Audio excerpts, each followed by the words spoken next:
to those poor unfortunate souls. Hello, and welcome to Poor Unfortunate Podcast. I'm Conor Perkins. And I'm Caroline Ameti. And this is the 50th full episode of Poor Unfortunate Podcast.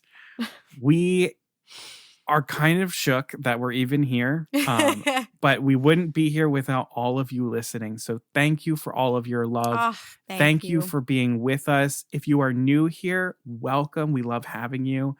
Please remember to hit follow or subscribe wherever you're listening to the podcast so all of our episodes download right to your device. You won't miss out on anything. And make sure once you get to the end of the episode, hit 5 stars and leave a review. That way other people can, see what you have to say. We're seen in search results, all that good stuff. And for our tried and true returning listeners, thank you for helping us get to this milestone. If you haven't hit follow or subscribe, make sure that you do that. Leave your rating and review to help us get to 100 reviews on Apple Podcasts before the end of the season. Now, last episode, we started the Poor Unfortunate game and we played our first game with special guests Anne Acerno and Erin Perkins, 2 listeners from our Poor Unfortunate fam. We're now going to get back to that game, and this time we're going to turn the tables a little bit. So now Caroline and I will be giving the scenarios, and Anne and Erin will be playing along. So without further ado, here's part 2. So Caroline and I have come up with 10 scenarios for you, Erin and Anne, and it's going to be up to you to pick who you think is the best fit for each scenario, and then we will choose the winner. As we did last time, heroes versus villains. Caroline, pick heroes or villains in your mind. And then Anne, call it. Heroes. It is heroes. Woohoo! All right. So Anne, would you like to go first or would you like to go second? I would like to go second. Okay. I'm just a All little right. nervous. Yeah. Sure. No. You go sure. I say no. Oh, I get it. There's an advantage. It's a strategic. Yeah. There's a thing to it. Yeah. There's a thing to it. So I have a quick question. Are we refreshing from the last round? So all of the characters that you and I use, Connor, are they back in play? Okay. Yes, all the characters are back in play. Oh, Okay. wow. Because it's only per game. Yes. We did take a lot of good ones, so it's really only fair. Yeah. Okay. All right. Give us the first scenario, Caroline. Here we go. You're sitting in Starbucks, sipping your drink and getting some work done on your laptop as smooth jazz plays. The piece is interrupted by a grade A Karen demanding to speak to the manager because her iced latte is too cold. You peer over your screen to watch it all go down. Who do you see causing a commotion? It is Cruella de Vil. And I don't know if I really need to explain any further. I feel like when it comes to grade A Karens and losing their mind over somewhat trivial things, I feel like Cruella does this best. And if I were going to expect to be out in public to see anyone flipping their lid, no pun intended, over a Starbucks drink, Cruella is definitely that person. All right, Anne, you're up. I think I'm going to go with Lady Tremaine, Ooh. Cinderella's stepmother. I mean, I think you do not get any more demanding. And I think she was the original Karen. I mean, as far as like Karen, I guess, can you rewind a little bit of the situation? So Absolutely. What are we hearing at the counter? Yes, so it's very peaceful, but then suddenly you hear a grade A Karen demanding to speak to the manager because her iced latte is too cold. Yeah, I think that as far as in defense of Cruella, I think if you're overhearing someone, like someone's being that over the top, Lady Tremaine has never been that dramatic. Like, she is more reserved and cold in her, like, I'm just going to bite you in the ass another way. Cruella's like, I'm going to drive you off the road while screaming. I'm going to slam the door. You idiots! You imbeciles! Like, that's Cruella. That's who we're hearing at the counter. I mean, I definitely can see that, but I feel like Lady Tremaine loses her cool only when it comes to Cinderella. She's ringing the bell, she's screaming, she's throwing the tray out the door. And I feel like she was the first and she did it best. Are we saying Lady Tremaine from the animated film or the live action? Oh, same for Cruella is my question too. Cruella is definitely animated Cruella. Okay. Mm-hmm. Yeah, I mean, I think I would go with animated Lady Tremaine as well. Okay. I think I have my choice. It's tough. It is tough because I'm like, Lady Tremaine in typical Karen fashion gets angry over very, very, very little things. Mm-hmm. Cruella sort of gets angry over bigger things. Mm-hmm. Like, still not, but in terms of making a scene that you would overhear, I feel like I would overhear Cruella a lot easier. Yeah. Yep. Okay, I think I have my answer. Okay, what's your answer? I'm going with Cruella. I am too. It was tough there for a minute because I do agree that Lady Tremaine is kind of like the OG Karen, but I do think, yeah, it was when you said, Erin, that it's like, who's gonna make that scene? Probably Cruella. I see All that. right. I see that. Good job, Erin. Very nicely done. Oh, Anne is kinder to you, Erin, than I am to Caroline. Naturally. Yeah, Connor's so mean to me. Yeah, I don't have to burn it all down to try and do well. Connor's ready to just like murder, kill, maim to win. Yep. Always. Alrighty. Scenario number 2. You're headed for a trip to Walt Disney World with your best friend. But when you go to pick them up, their front door is open and your best friend is nowhere to be found. Their car is still there and their bags are waiting right at the bottom of the stairs. You see footprints in the garden out back and you know something bad has happened. Who do you call to help you crack the case and find your friend? Okay. I think I'm going with Bianca and Bernard, the rescuers. All right. I know we're going back old school here, and there may be some more modern characters that may have modern technology, but I just think that they go with their class and their instincts and their heart, and I just think that they'd be able to find my bestie. This isn't really helping the case, but like, yeah, especially like the Rescue Aid Society is designed to help friends and find them, but I'm going with Judy Hopps. Top of her class, really resourceful when relegated to things. I feel like she is my lady or bunny to get things done, especially if we have a flight to catch to get ourselves to Disney World and I need things done fast. She was able to turn around her case in 48 hours? That's the girl I need. I need my Judy. Could say your best, Judy. I had like my rebuttal to Bianca and Bernard. Like, yes, they're great. But again, like it takes them a long time to get themselves together. Bernard's a janitor. Like, what do you got to say about janitors, Judy? I'm saying that they're There you not go. trained in Get her. solving cases. See, my argument when you said Bianca and Bernard, I was like, oh, you're gonna be hard to top that because Yeah, you guys both picked Connor's like 3 favorite characters. I know. Yeah. Well, because I know. Bianca and Bernard, they have literally next to nothing. They have a note, and they're able to figure out everything what happened. And I feel like I responded a lot to what you were saying, Anne, of like the whole empathy thing, finding a friend. Like they went to Morningside Orphanage, they spoke with Rufus, they figured out what was going on through like that boots on the ground, and they're disadvantaged because they're mice. But then at the same time, I'm like, Judy Hopps has nothing to go off of either. And had no access to any of the case file. Like, Well, neither did Bianca or Bernard. So This is very true. The fact that they're little tiny mice, it's very easy for them to slip in and out incognito. And when they actually are talking to suspects, they're very non-threatening, whereas a police officer might have a little bit more of the fear factor and may not be able to I have question mine. people. But she's a bunny. Also, I'm going to come back to the issue of time. Like, time is of the essence, and we know that Judy can work efficiently, accurately, and quickly. I rest my case. Okay. I've made my decision. I have as well. I'm going with Bianca and Bernard.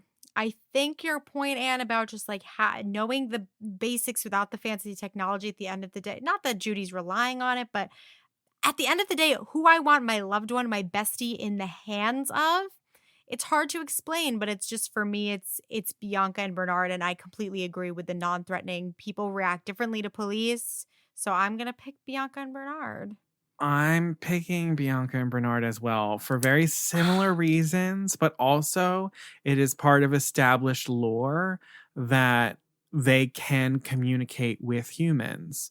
We do not know if Judy Hopps can communicate with humans, but we know that Bianca and Bernard can. So as they do their boots on the ground efforts, we know that they'll be able to make some efforts there. Also, Judy, while she did solve things pretty quickly, she also like effed up pretty quickly and had to go back and live on the farm for a bit and then come back. So like, how long did it really take? We don't know. I think that wasn't necessarily her solving. It's like, Bianca and Bernard. And you win. But I'm going to stand by my girl Judy, because she's my girl Judy, her mess too. up had nothing to do with her. She solved the case. Like, she figured out where all of those missing mammals were. One of the things that Judy does, which is a little to her detriment, is she follows the clues wherever they go. But she doesn't always see what lies a level below the clues. And she usually needs someone to bounce that off of, be it Nick Wilde or her parents or something else. So it's Bianca and Bernard. Congratulations, Anne. You're the winner. Thank you. All right. The next scenario. A la Muppet Christmas Carol, Disney will be making Muppet Hamlet, with all roles played by Muppets except Hamlet. Which non-Muppet Disney character is playing Hamlet? Oh my God. So non-Muppet, but not necessarily has to be human. Not necessarily. Okay.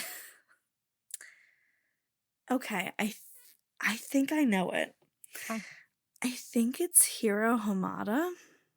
Ooh. Mostly because, like, to be Hamlet, you really have to...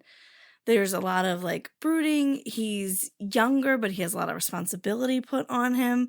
And I feel like Hiro knows that within his own life. On top of it, like, he's grieving his brother. So, like, this grief and angst is already within him. And I feel like he would bring that out in Hamlet really well. Very nice. I am going to go with the Hunchback of Notre Dame, Quasimodo. I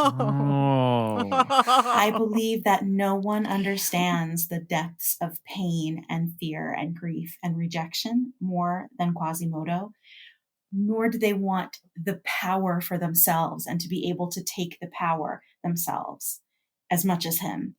I think he also understands what it's like to descend into madness, and I just think he's your man. There it is. Can each... I'm so just breaking the rules.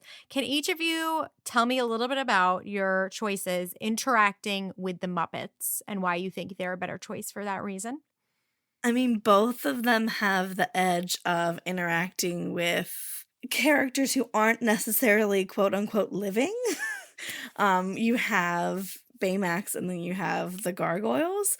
I think that Hiro gets the edge because he has a larger group that he interacts with within his own story. So I think he knows how to play off of that team and being able to, especially like when you think about Hiro and Baymax, treating people whether they are inanimate or living, like another person, just like you expect to see within a Muppet movie performance. I have to beg to differ. I think that Quasimodo, he's a misfit. And that's basically what the Muppets are. They're our favorite misfits. And he has had all this interaction with the gypsies and the Feast of Fools every year. He is ready to become a player with the Muppets, and he just needs a warmer, kinder, gentler Feast of Fools. And that's what he's going to get with the Muppets. See, but I think as far as like, if you're getting into the heart and really like being able to play off of another creature as if they are just as human as you are, like Hero is literally crying and trying to hold on to Baymax at the end of his story. So I think he's going to pull in the humanity of the Muppets better than Quasi may be I able think to. Quasimodo, all the time with his interaction with the gargoyles, those are his friends. Those are his only friends. You might say those are his brothers, just as Tadashi is Hero's brother. And Tadashi is so connected to Baymax primarily because of his link to Tadashi, and Tadashi being his initial creator and trying to finish his brother's story. Whereas Quasimodo, they were his only friends. He's used to interacting with inanimate objects. He's used to them just being magical and using that kind of same kind of Muppet humor. You know, the gargoyles are basically like the two old men in the booth, and I always forget their names. Statler and Waldorf. That's basically what they are. Thank you, Statler and Waldorf. And he's just used to that type of humor, and I think he can give it right back to the Muppets. All right, so my final thing though is, are they actually there, or are they just figments of Quasi's imagination? I mean, either way. Either way, that just plays into his crazy, makes him more perfect for the role. I've heard what I need to hear. I have as well. I'm picking Quasimodo. I'm very, very firm in the Quasimodo camp because his access to theater in general, that was very cleverly pointed out, Anne. Mm-hmm. Also, dealing with inanimate objects that use similar humor to Muppet humor. That's a major win. But I think the biggest thing is something you said sort of earlier on, Anne, where you were talking about him inhabiting the role and having like pain points to access. Whereas I feel like Hero might be a little bit too like raw and uncontrollable, or in a way not taking it as a performance. Like, we're not asking for one of these people to be Hamlet. They are going to play the role of Hamlet. And I think Quasimodo would be able to play the role where Hero, he's a kid. So it's a little, I don't know if he's going to be able to deliver 8 shows a week sort of situation. So I'm going Quasimodo. I'm going to choose Quasimodo as well. I agree with the access to the pain for the performance, but what has sold it in my mind is the thing that I enjoy the most about non-Muppet characters in Muppet movies is that contrast. And I think Quasimodo is going to contrast very well with the Muppets, and that he's going to really give you a dramatique performance, and we'll have the Muppets all around him. But I do agree. I think his experience interacting with the gargoyles will prepare him perfectly for this role. Yeah, because he treats those gargoyles seriously, and that's how Michael Caine does it. Exactly. I feel like he will be the most Michael Caine-esque would be Quasimodo. I agree. Yes. I agree. Yeah. Good answers. Fantastic answers. All right. You've been looking for a new hobby for a while now, and while listening to your favorite podcast, Poor Unfortunate Podcast, inspiration strikes. You'll start your own podcast. Now, to find a co-host who can help you get this thing off the ground. Who is that going to be? I'm taking this so seriously. You have no idea.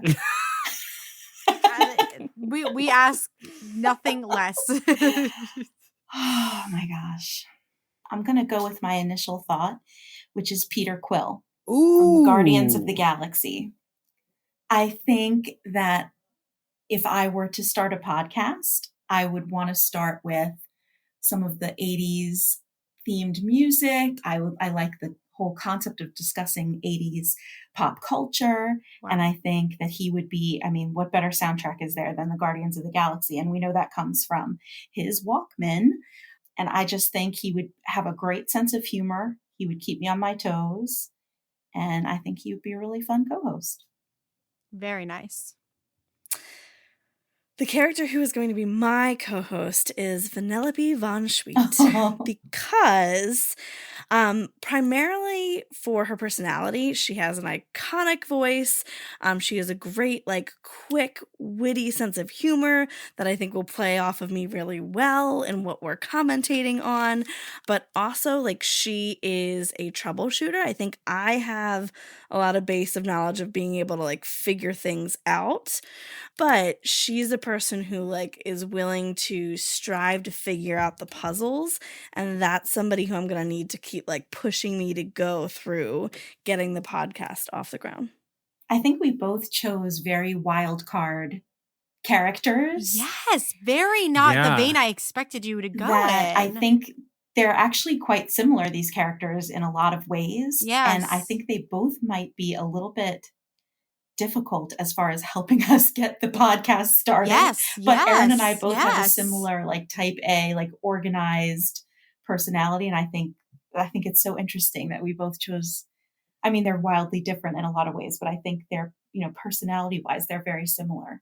I don't really have a rebuttal. I just thought that was interesting.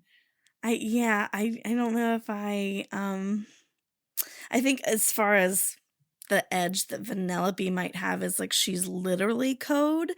So I think that she'd be able to understand the inner workings of the code needed to get your sound together, to get your show on the road, to get the promoting out there. She can mess with the algorithm to, like, up your status on social media. So I think she's going to have an edge that way. Oh, God knows you need that. I think I've got my decision. I'm a little torn. All right, I've got mine, but I don't want to go first. Okay, fine. I'll go first. I'm picking Vanellope von Schweetz because I was thinking the same thing about the code situation where it's like, yeah, she helped them get set up to the internet and everything in Wreck-It Ralph too. Also, like, Sarah Silverman. She's perfect for podcast voice. Yeah.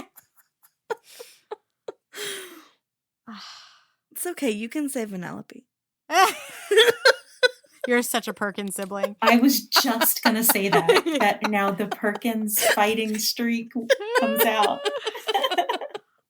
I'm trying to, like, tie with Anne. All right. I will give it to Vanellope because I'm trying not to let my personal preference get in the way of this. I would never listen to a podcast that she co-hosted. I would rather die. I mean, she's so damn annoying. I would kill her. But it's just, yeah, the code and the algorithm. I will never forget watching Wreck-It Ralph with you. Oh my and I was God. like, don't you love it? And you're like, I hate this. I hate her. Oh God, I would never listen. But I think there's maybe more of a chance of it being successful just because Vanellope can play with the coding aspect of it, which we are finding is very important. But I'm sorry, you will not have me as a listener. I would, on the other hand, listen to Anne and Peter 100%. So, but I know that I can't judge it based off of that. I just have to, like, make it as factual as I can. So we'll give it to Vanellope as much as it hurts me. Wow. You're going to come back. Woof, man. We're tied. All right, here we go. It's the day of your wedding, and your officiant is nowhere to be found. You need someone to marry you and your future spouse, stat. Who will you choose to swoop in and save the day with a ceremony that is equal parts funny and heartwarming? I'm ready. Oh, wow. Grandmother Willow. Ooh. Not only do you get witty as well as heartwarming, but you get a stunning setting underneath her willows. And right, because you have to come to her. I didn't think about And I that. feel like that's really, you're on the riverbank with the woodland creatures, the birds singing around you, willow branches hanging down. She is officiating your, like, you could not ask for a more magical place. Also, for me, it's just a state away in Virginia. Perfect. Oh my God. Okay, I'm just going to go for it. Again, I had a couple in mind, but I'm going to go with my initial thought. And I'm going to say Robin Hood. Oh. I feel like he knows what it feels like to marry your true love that you've waited a long time for. But who is funnier and able to wear more hats and take on different characters or whatever, how theatrical you want your wedding to be, than Robin Hood? I think he has both the gravitas of understanding how important the day is and how important love is, but he also has a terrific sense of humor and an incredible way with people to give you the day of your dreams. Wow, 2 excellent options. Shit. Wow. But I think the downside though of Robin Hood is like, is the sheriff of Nottingham gonna come and get him in the middle of the ceremony? Like, is this gonna turn into an action sequence? Are you gonna be able to complete the ceremony? With Grandmother Willow, like, she's gonna get her roots up. The bad guys are gonna go flying. Like, you know, she's gonna have the security lockdown as well as Needs to be the security at romantic this wedding? situation. Yeah. Why is there security at the wedding? I mean, if you In need case- security, we've got the merry men, my friends. I mean, all the merry men, if you need security. I don't know what kind of wedding we're throwing here. Yeah. It's like some Wow. intense shotgun wedding. What? In case of an emergency. No, I mean, if this is post movie, then the Sheriff of Nottingham is a non-issue. And, you know, although I concede that Grandmother Willow would give you a beautiful location and she certainly would have wise words, I just don't hear the sense of humor. And, you know, what if you have terrible allergies like me and you're just not an outdoorsy person? I'm just not an outdoorsy chick. I don't want my wedding outdoors. I want my officiant to be able to come to me to whatever location that I might need them. And Robin Hood is nothing if not adaptable. A humor rebuttal for Grandmother Willow, though. She is definitely a humorous character, like enough to make my sap boil. She is sassy and witty, so I think you are definitely going to have that in there. And that's never to fear with Grandmother Willow. All right. And I'm resting my case. Yeah, I feel like I've heard what I need to hear. I think I know where I'm going. I cannot believe I'm saying this, but I'm gonna go with Robin Hood. And it comes down to me. I just don't want to be forced to go. It's beautiful, don't get me wrong, but if I don't want to have my wedding outside underneath Grandmother Willow, I don't want to be limited by that. And I think Grandmother Willow can be a little bit cryptic sometimes, and I think Robin Hood would end up being a little bit more of a crowd pleaser at the wedding. And I am very touched by the fact that he does know what it's like to truly wait for your true love, and I think he has a nice appreciation for that. And I again, it's a little bit personal, but I would like a little bit of that, of his humor. And yeah, if he like puts on whatever he thinks an officiant is and kind of plays that out, I'd be down with that. It'd be a lot of fun. And yes, he's very adaptable, and I think when it comes to someone I need at the last minute, I have faith that he can show up and he can make it happen. Grandmother Willow's old; she's set in her ways. She'd be like, I'm firmly in Grandmother Willow camp over here. Wow.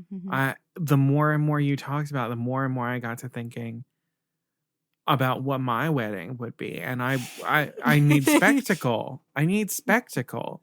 And when you think about one of the most beautiful scenes from Pocahontas of the kiss and the leaves, that's all happening under Grandmother Willow. Not to mention, and like, then death follows shortly thereafter. I mean, it's not going to fall. Not all instances, Caroline. Plus, Connor's a sucker for a water feature. Yes, he is. Absolutely. But what's more spectacular than a face in a tree talking? I'm like, see, when my that thing makes me think of FAO Schwartz growing up a little bit, so I think I wouldn't be able to get that out of my head. But see, I'm also of the mind where, like, I don't want my officiant to be the funny humor one. I want them to have maybe like a couple things, but I want there to be more gravitas. And I do see where Robin Hood, like, he can sort of adapt, but I don't know if he's ever going to get to the sort of gravitas that I'm expecting in a ceremony. So, and I don't think I think this is a tie. I'm too late fine for a point of clarification. Sure, you can do a point of clarification. In the question, was it not a last minute change? Mm-hmm. It was. So if it's a last minute change, then you would also have to change your venue, your invitations, and everything to bring it to Grandmother Willow. Yeah, that's true. Whereas But Robin I Hood also can come feel to like a you. once in a lifetime opportunity to get married in front of like a ancient sage. Oh no, no, you're not gonna change my venue at the last minute. No way. Well, yeah, but see, I It's a don't know. tie. It's a tie. I also know that Grandmother Willow is going to be available. That's she's a tree. what I was thinking. And like, what could be more romantic than like, okay, we have a last minute change and like everyone gathering And she like, get the standing in a fireflies to do canoe. some work. Yeah. Like It's a tie, ladies and it's a gentlemen. tie. It's a tie. I think it certainly is. The first tie. Wow. They're better judges than we are. Yeah. Great answers. They were. All right. Scenario number 6. It's spooky season, and every Halloween, the Prescott family next door wins the neighborhood contest for scariest haunted house. That will not be happening this year because you're bringing in an expert to help you take the win. Just then, storm clouds roll in overhead. There's a clap of lightning and a hooded figure stands before you. Backup has arrived. Who is it? Okay, I think this might be a little bit out of the box, but I'm going to say Eglantine from Bedknobs and Broomsticks. Ooh, Wow. I love that bitch. I love her. Because, well, first of all, who doesn't? But I just feel like she is well versed in all things spooky without totally frightening and or murdering the actual children that will appear. I think that she is the best kind of witch, the one that admires them and studies them to try to become them and is picking spells for the betterment of mankind.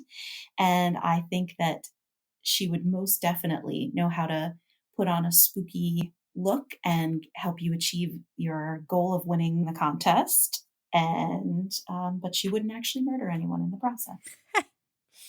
Wow. Okay. So bouncing back and forth between a couple favorites, but I didn't mean to allude to this question earlier or in the previous episode, but I'm going to go with Chernobog. Mostly because, similar to what Anne said, he does not actually kill anyone and he throws a legit Halloween rager to match none other. And I think that he is the demon for your job for Halloween to get those Prescotts. The end. I mean, but if you really let the Chernobog loose, there's going to be people dying of shock, having heart attacks, kids permanently damaged and scarred for life. I think he's a little over the top for me. I think it's a big go big or go home situation. Like, and again, like nobody's coming out to get the humans in the situation of Night on Bald Mountain. Like Chernobog like wakes up and he's like, okay, friends, everybody comes out to play. They're dancing through the air. They're dancing in the fire. And then the sun comes up and the nuns come out and they all go back to sleep. And it's great. Does he speak though? And if he did, would he say, okay, friends? Oh, no. That was just hypothetical. That was hypothetical. I'm not sure that he could manage the teacher voice. And I'm not sure it's established that he speaks actual words. Oh, no, definitely. Again, just purely hypothetical, raising them from the dead, throws the party, and everyone goes back to sleep. It's a good time. And you can't beat living spirits raising from the dead on Halloween. I mean, if she starts her substitutionary locomotion spell and starts making whatever scarecrows in the whole block or whatever decorations people have on the whole block, if they start walking down the street, I think that's a pretty high party. I have my decision. Do you have yours, Caroline? Yeah. I'm choosing Eglantine Price. I think Chernobog is too much of a wild card for me. I need a little bit more structure, and I'm going to know exactly what I want to do. And I don't know if I'm going to be able to get Chernobog to do exactly what I'm going to do.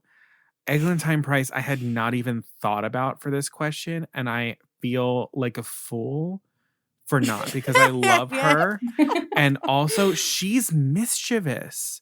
Like if you get her in on something, she will be like, okay, we're going to make this happen. Like her whole idea of becoming a witch was to stop some Nazis, and she scares the shit out of some Nazis. See, And I I'm don't like, think if that's mischievous, though. I feel like that's a noble pursuit, and that's really sure. what The calls her to it. only concern I would have is her trying to want to do things her way. But all my job is to do is convince her that defeating the Prescotts is a noble pursuit. And then I got her to do whatever I want. So I'm going Eglantine Price. Fervently. This is also spoken from the man who won't go into the Horseman's Hollow, Caroline. Yeah, I go into the know. Horseman's I know. Hollow. You're right. That's Erin, you took the words Shut out of up. my mouth. I'm all Shut up. for going all the way. Also, I think I'm picking Chernobog because within the question it says backup has arrived, which to me implies that he is going to back you up. Like, he's not going to go wild. But I also, for me, when it comes to competition, the Prescotts, they sound like they're the worst. I want to absolutely scare the shit their pants pants and with just destroy them. Chernobog. Absolutely destroy them. We have neighbors over here that I despise, and so I have equated them with the Prescotts. And if I could bring in Chernobog to blast their asses at Halloween, I would do it in a second. Absolutely. We hope you're listening. Yes. Oh God, they sure aren't. See, I'm not there because you have to be able to win the competition. It's not just about defeating the Prescotts emotionally, He's but you gonna gotta win have the the competition. Rager. He's gonna host the Rager, and it's gonna be fun. Like the Rager that he hosts is also there's a fun element to that. We've discussed this. If I was It's part fun. of the HOA and I saw a Chernobog on top of someone's house, I would report it. Connor is just You a would be scaredy done, and I would booby. shut it down. Put a He's not in the diaper on house. him. He's just in the yard. Chernobog. He's Bring the in devil. the yard? Even worse.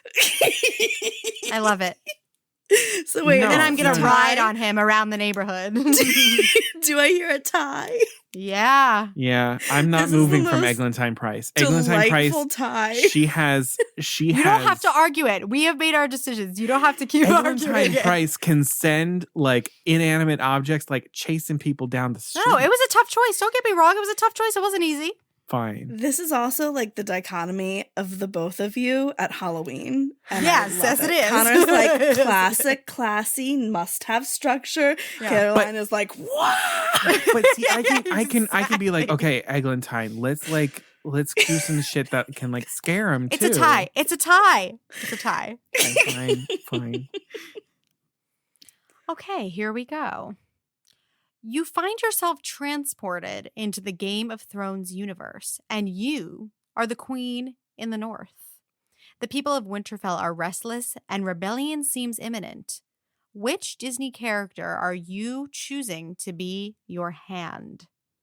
I'm going to say Bagheera. Okay. And I chose Bagheera because I feel like he's going to bring a lot of wisdom. He's going to kind of balance out any sort of like notions that I might have or like greediness, power hungriness. But also he's going to be able to reason with the people. And you get the edge of he's a panther. So you have that as well. Great. Okay. My mind immediately went to the White Witch of Narnia. Oh shit. That's good. That bitch knows how to throw down, I cannot. and she is ready to put down any and all rebellions. She is already poised as someone who is familiar with royalty and how the transfer of power should go. She is used to the cold, and she's magic, y'all. She can make it happen. But see, I feel like with the White Witch, she so easily could turn on you. Like, I feel like there's no loyalty there. And very, very quickly, she's the one who's going to want to become queen in the north over myself. And I wouldn't want to be put in that precarious situation where it would very quickly turn south for me. No pun intended. I feel like I keep saying that this episode. Whereas Bagheera, his loyalty is just spot on. Like, he is so faithful to Mowgli, even though he is a man cub, and is from this totally different world than the one he comes from. I feel like Bagheera could kind of like speak to both sides and balance that out. And you would never have that fear of someone stabbing you in the back. Well, that would be on my mind that she would want to stab me in the back. But I think in order to put the rebellion down, I'm going to need somebody who's ready to bring the force and bring just the power and the vindictiveness even. In that world, peaceful solutions got you killed. Mm. And I think that I could worry about dealing with her after we put down the rebellion. Huh. All right. Creative choices. I am going to go with the White Witch. I do agree in the chaotic, violent world of Game of Thrones, the people who have played it a little bit like safer, quote unquote, they end up dead. And I want to live. Yeah, I would have some worries about like her becoming a little bit too power hungry, but you know what? In this moment where rebellion might happen, I want someone who is experienced, like leading an army if absolutely necessary. I do not have that experience, so I want someone who can do that for me. And just like there's something about it that fits to me. And I personally like I need someone who's a little bit ruthless, especially like again looking into the future. Who knows what the folks from King's Landing are going to try to pull, and the White Witch could stand up to them. I would love to see her throw down against the folks from King's Landing as well. So it's the White Witch for me. It's the White Witch for me as well. I love a diva in charge. Yeah. She's terrifying. It is a risk. It is a risk, yes. But in terms of like, I need to put down a rebellion right now. I've inherited a situation. I need to assert force and show people don't F with me. I feel like sending Bagheera in to try and talk peace, I get a dead panther rug sent back to me. Absolutely. I know that she's a risk, so I'm going to send her in. She's going to put down my rebellion, and then I'm going to stab her, and I'm going to kill her. And then I can bring in Bagheera. But in terms of put down the rebellion right now, I need the White Witch. I need her to turn some people to stone, make some examples of them, and then I'll kill her when I got the chance. Yeah.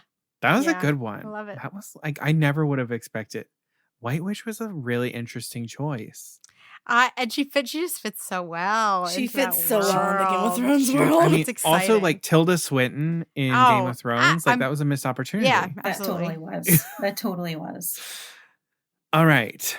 Scenario number 8. It's the day of the show, y'all. You're directing an all Disney character community theater production of the timeless Broadway classic Les Miserables, and your actress playing Fantine is missing. Just then, your cell phone rings, and it's Vanessa, aka Ursula. Apparently, she's been thinking, and her character just isn't in enough of the show for her taste. She wants Fantine to be written into the entirety of Act 2 with a very featured second death scene on the barricade, or else she isn't doing the show. You tell her that's okay. You'll just put someone else in her role and hang up the phone. Who's going on for Fantine in your production?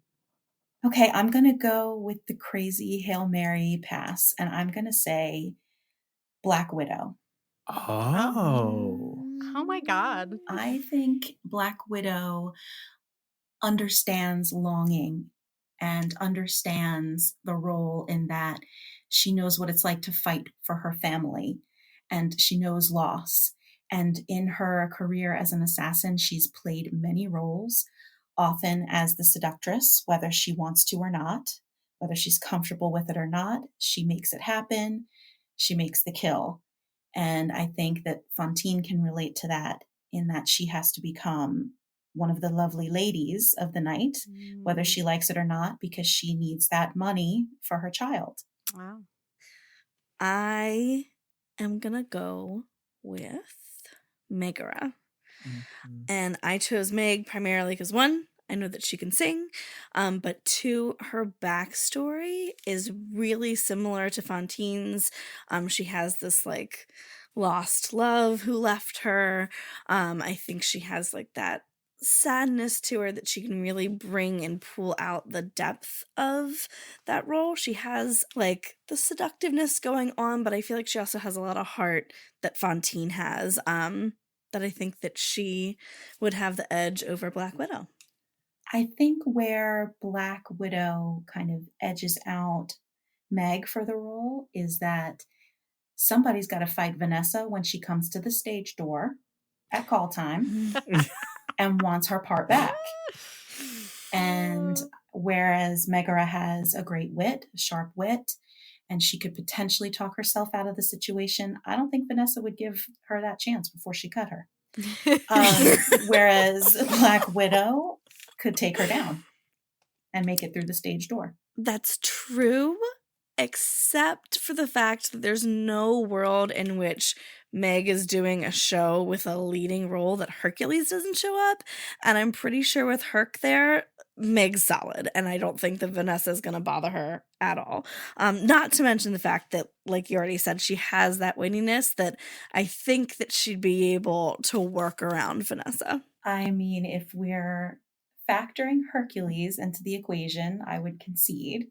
But if these two characters have to stand on their own in the situation, I don't think that Megara stands a chance against Vanessa / Ursula, whereas Black Widow could take her easily. But can she sing? I've got my answer. I've got mine. I'm gonna go with Meg. I'm going with Meg too. If we do go with that situation of like call time, I do think that Meg is very used to dealing with villains and their egos and would be like, please. I think Meg can sing it. For a minute, I'm like, is Meg more of an Eponine? But sometimes we have women who cover both. So listen, well, that's a Lea Salonga. Yeah, that's the She's that done is both. Yeah, that's right. Get you one who can do both. Yeah. I think again, when it's a similar situation to Hamlet that we were talking about. I think Meg has a little bit more to maybe unlock in this role. And then Fantine dies. Meg knows what that's like. So she could really bring something to that moment. For me, what it comes down to is, as a director on opening night, I need someone I know who can sing the part. And I know that Megara can sing the part. Bring in the whole character situation, but like apples to apples, they're exactly the same. The thing that I know Meg has that is a bit of a risk for me for Black Widow is the voice. And I'm not going to leave that up to chance on an opening night. Alrighty. So with our final 2 scenarios to go, we're tied up right now between Anne and Erin, 5-5. So scenario 9, let's have it, Caroline. All right. Both the fairy godmother and Edna Mode are booked for the night, and you need help putting together a gorgeous look for the ball. Who are you asking for help? Oh, too bad Cruella's taken. Darn. Yeah, I feel like this is, there are so many good options still out there. But I feel like it's the 3 good fairies. Am I able to say them as a unit? Yeah, you can. Yeah. Okay. Because while do they have sewing skills? No. But they have their magic, which crafts one of the most iconic dresses. Not to mention you also get a color change effect, which is sure to wow in any event that you're going to go to. Okay, I'm going to go with, now in the animated feature, I don't believe she's given a name, but just the wardrobe. But in the play, in the stage play, she's called Madame de la Grande Bouche. Yeah, she is. And I think she is a diva to end all divas. I think she's got anything in that closet that you want in order to dress to impress. And I think she's got you covered. I think she's your girl. See, I think where Flora, Fauna, and Merryweather have the edge, though, is the magic. Like, literally anything that you could dream up that you would need, they can craft it for you. You might have to deal with a little bit of, like, quarreling to squash, but if that's the least of your problems, they still get the job done at the end of the day, and they produced a stunning gown for Aurora, so I don't see why they aren't able to do that for me. I mean, it's hard to beat that magic edge, but they are the most bumbling trio. Yeah. And there were several not so pretty accidents leading up to the finale of her dancing in the ballroom, where it so seamlessly went from pink to blue to pink to blue. I don't want my color change effect to end up being this paint splatter effect that happened. I I want something that I know I don't have to rely on them agreeing or getting along or, not forgetting their wands at home or whatever little bumbling thing that they have going on. I want to rely on something that is solid and of this world and already tried and true in the closet. I have my answer. I have my answer as well. I'm choosing Madame de la Grande Bouche because anyone who picked out that yellow gold dress for Belle, That's exactly like, right. That's why I picked you, her too. you have my That's seal right. of approval. If you dress I Belle want like you that, as my stylist. you can sign me up.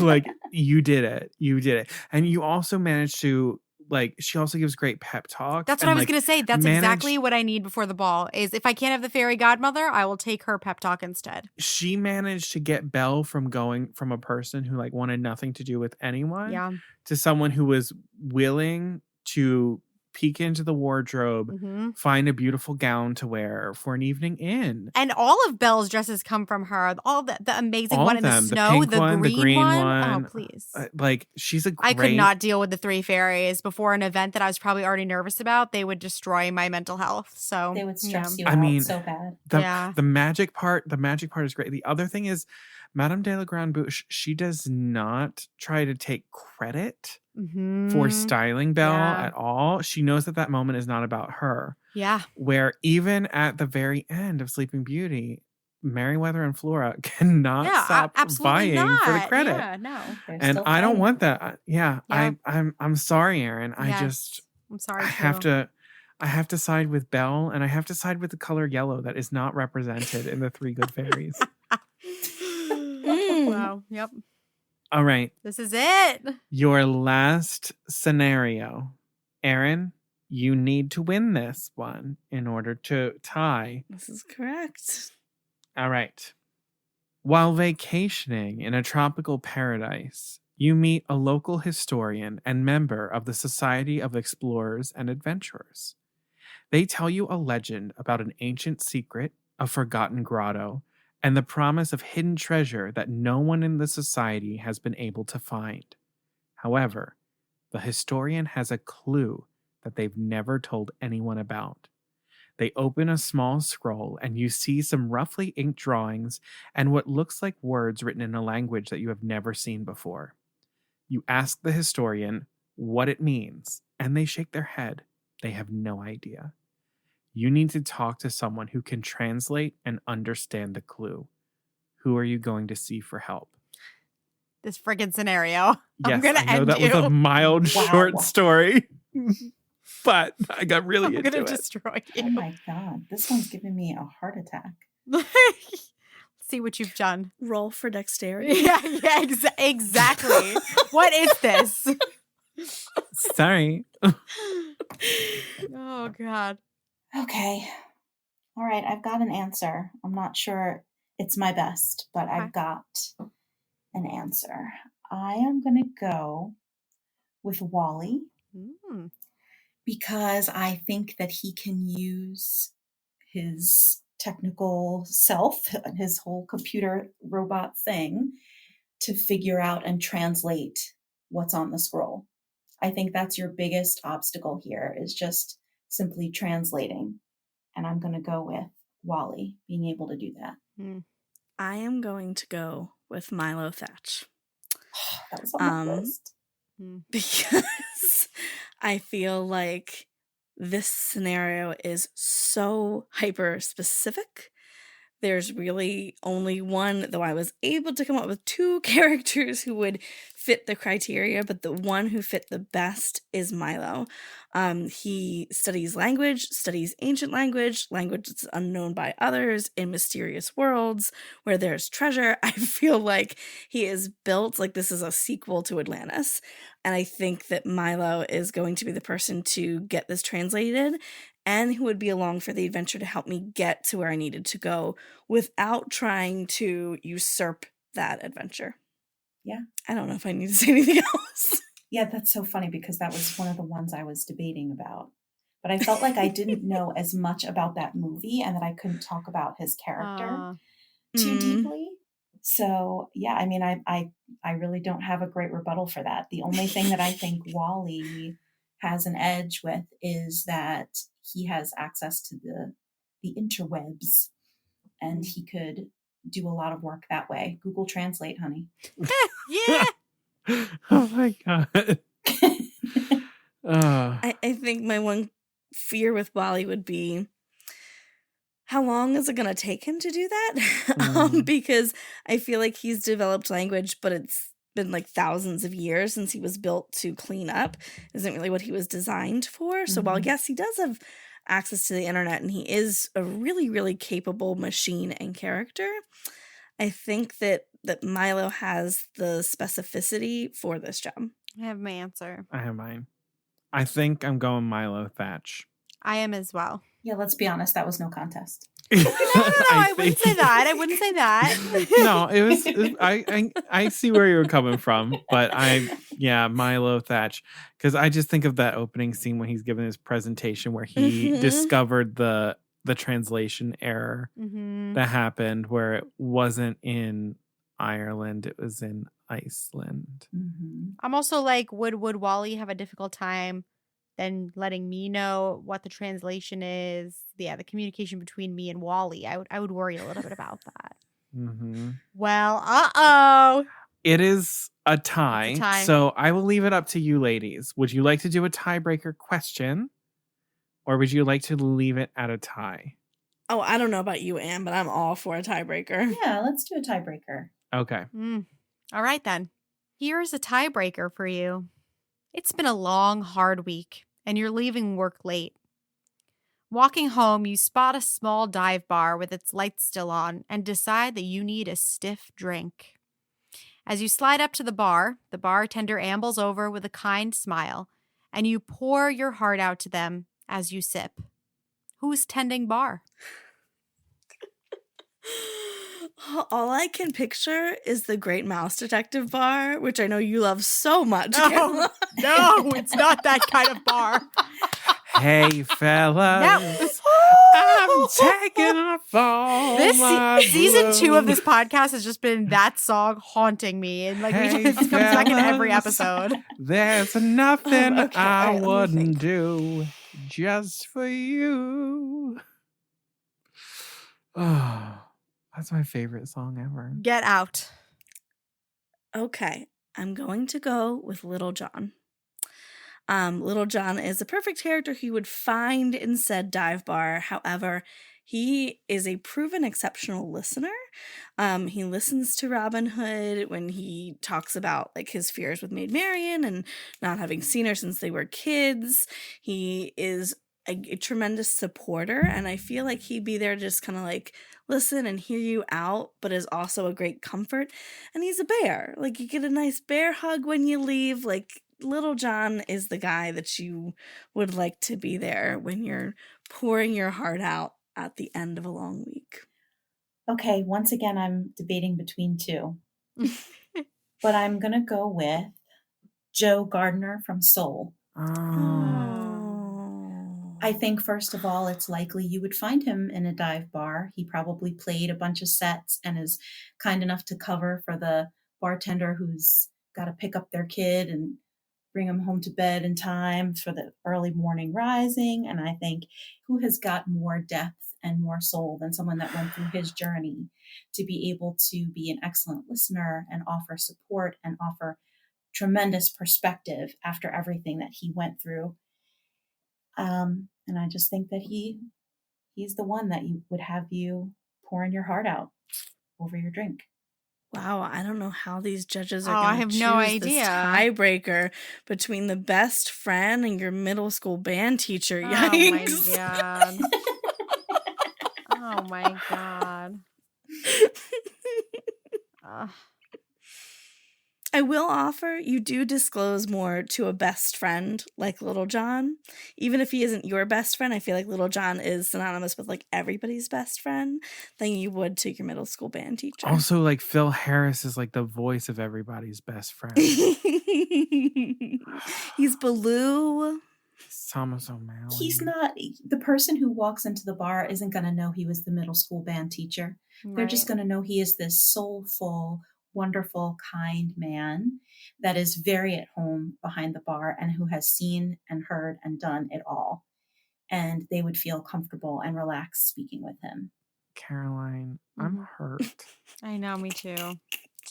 Because on one hand, like looking up who's tending bar, my brain immediately goes in the realm of like a Little John type. Yeah. But the person who I want tending bar, that's exactly is the Joe place that I'm at Gardner. right now too. Because this is the thing is like, I feel like when I want to pour my heart out, I don't know if I could get quite as deep with Lil Jon. He would be very comforting, but I'd be like, is he getting it? Like, I'd be like, do you really get what's causing me pain right now? I don't know.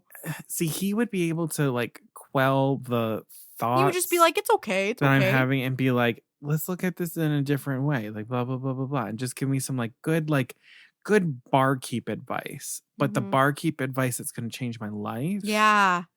Like, Joe, and I guess after it's like, I meet what am Joe at the looking bar, for I would this like go night? home and I'd tell everybody, I'd be like, oh my God, I had a I'm quitting my life-changing job. conversation with my bartender tonight. Like, I'm quitting my job.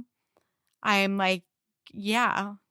I don't know. I don't know. Again, I either. mean, he's a piano player. He likes to play piano. He's going to probably be performing in the bar. And I think it's just as likely, if not more so, that you would find him tending bar than you would Little John. Are we gonna like call that the tiebreaker caused a further tie and be like it's a tie? Is that where you two are though? That's where I am. I cannot. I cannot choose. What? I cannot choose between these two. And we're that good. I have a choice. Uh-oh. So if you have a choice and I can't make up my mind, what does that equal? We can't make me just declare it. You have to make a choice. And we're going to count to 3 and we're both going to say it at the same time. Okay. All right. Yeah. I have my All right. 1, 2, 3. Joe. Little John. Oh! It was a tie! Because I was just like, who's tending bar? I could see Little John as the one tending bar, Joe Gardner being the guy sitting next to me at the bar. You really need both of them and you will have the best, Yeah, most fruitful absolutely. conversation. You know what? It's a tie. It's a tie. It is truly a tie. Wow. We're going to pose this one absolutely to the folks on social media to settle it once and for all. It is officially a tie, but I would like to hear what everybody else thinks because it's impossible. It's impossible. Yeah. Yeah. Absolutely impossible. Well, Anne and Erin, thank you both Thank you so so much for much. being with us for this season finale. It was so special. We appreciate both of you so much. Yes, You've we been there do. from the very beginning of this podcast. And I was so excited that the two of you were the ones who won the Beluga Savruga brackets and that you've gotten to be here with us. It's just been like really, really special and the perfect way to round out season 2. So thank you so much for being here. Oh, it's been so much fun. Such a pleasure. I'm so Good, proud of you good. both. Oh, What you've created has been something really special. love you, Anne. God, don't make Love me you cry back. right now. I can't top what Anne just said as far as like what you created is very, very special. And it was just a delight to get to do this with you both. And here's to the next winners of season 2. All right. And thank you all for being with us. That's going to do it for us. If you liked this episode, please remember to hit follow or subscribe wherever you're listening to the podcast. That way, all of our episodes download right to your device. You don't miss out on the premiere of season 3, which will be coming right around the corner. We're not going to take too many breaks in between. And if you liked this episode, help us reach our goal of 100 reviews on Apple Podcasts before the end of the season / start of the next season. So tap 5 stars, write a couple words. We really, really appreciate it. And please follow us on social media. We are at Poor Unfortunate Podcast on Instagram and Facebook, and we are at Unfortunate Pod on Twitter. We will definitely be posing some of these questions once everyone has their Google Forms in and everything. We'll be posing some of these to our social media audiences. And if you need even more Poor Unfortunate Podcast in your life, please join us in our private Facebook group, The Poor Unfortunate Fam, because actually, if you want to come for any of us, for any of our answers, you'll find us there. So Yep. Don't beat me up too hard for Wally. Don't beat me up too hard. I'm beating myself up enough. I'm literally not going to sleep over that answer. No. It was so hard, Anne. Everybody please come to the Poor Unfortunate fam. Comfort Anne. Tell her what a great job she did because it was a tie after all. So we would love to have you there so we can talk about this more and you can get to know, of course, especially Erin and Anne a little bit more as well. You know me and Connor, but come and get to know Erin, Anne, and all of our wonderful fam in there. We'd love to have you. And the last thing I'll say is it does take us a little bit of money to keep the podcast up and running and coming to you all. We do have a PayPal account that is linked in our episode description. Truthfully, anything that you might have to spare goes a long way for us. It just helps us keep the podcast up and running, keeping it free, for the most part, ad-free as well. You can make a one-time donation. You can make a recurring monthly donation. It can be $5, $10, more than that, whatever you want. It all just goes right back into the podcast again. So yeah, anything that you might be able to spare, we really, really appreciate it. If you can't donate anything financially, that's totally fine. We've been there. We get it. Just tell your friends about the podcast. Give us a shout out on social media, something else. Help spread the word. Help us grow our community here. So until next time, from Anne, Erin, me, and Caroline, Beluga Savruga.